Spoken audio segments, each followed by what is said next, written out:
Hello, we are Sean and Rachel McNamara. We have got two boys, Jonah and Caleb, and we have been part of Emmanuel for 11 years. We have both worked with children for the last decade, and we are passionate about levelling the playing field so that all children have an opportunity to thrive.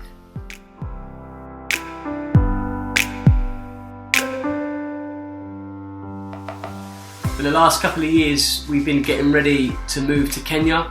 Originally, we were supposed to fly out in August, but like a lot of things, coronavirus got in the way, so we had to delay and postpone.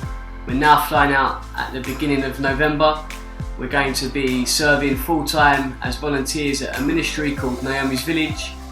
Naomi's Village does a whole bunch of things, including running a school, so we're going to be involved with supporting and working with staff at that school, Cornerstone Academy. We can't wait to finally get out there.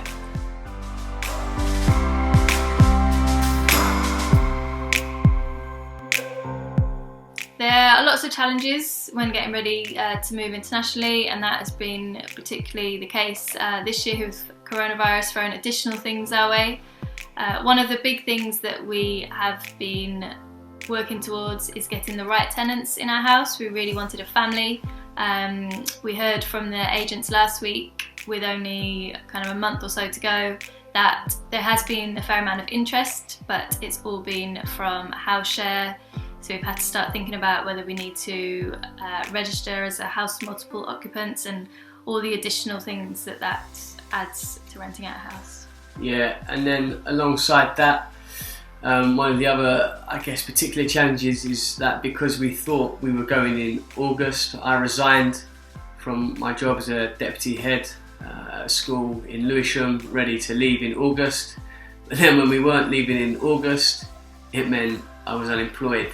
So I've had to sign up to a few supply agencies and kind of wait and see if the phone rings. I initially got offered a placement at a school for the whole half term, which was massive.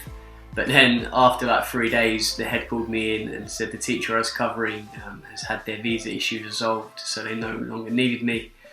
So I've been getting up at every morning, getting ready for work, and just sitting by my phone, waiting to see if it rings, which hasn't been ideal.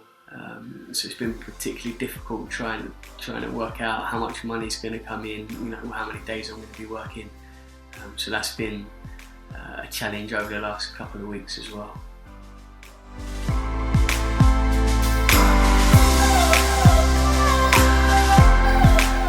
So when faced with these challenges, we did what most people would do.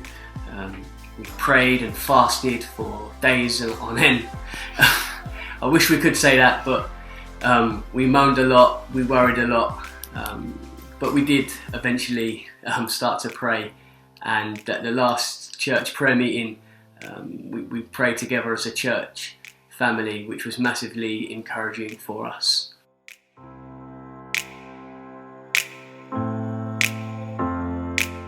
So the following morning after the prayer meeting, I got multiple phone calls from different agencies offering me work for that day, including a school just around the corner from where we live, which is great. I've been all over the place: Stockwell, London Bridge, Camberwell, and so the day after praying for work, I got multiple phone calls for a school that was just up the road.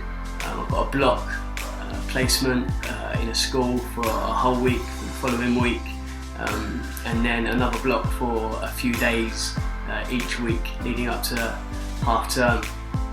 So yeah, that was, some people might be sceptical and say that was a coincidence, but the timing of it, to us, that proves it was an answer to prayer.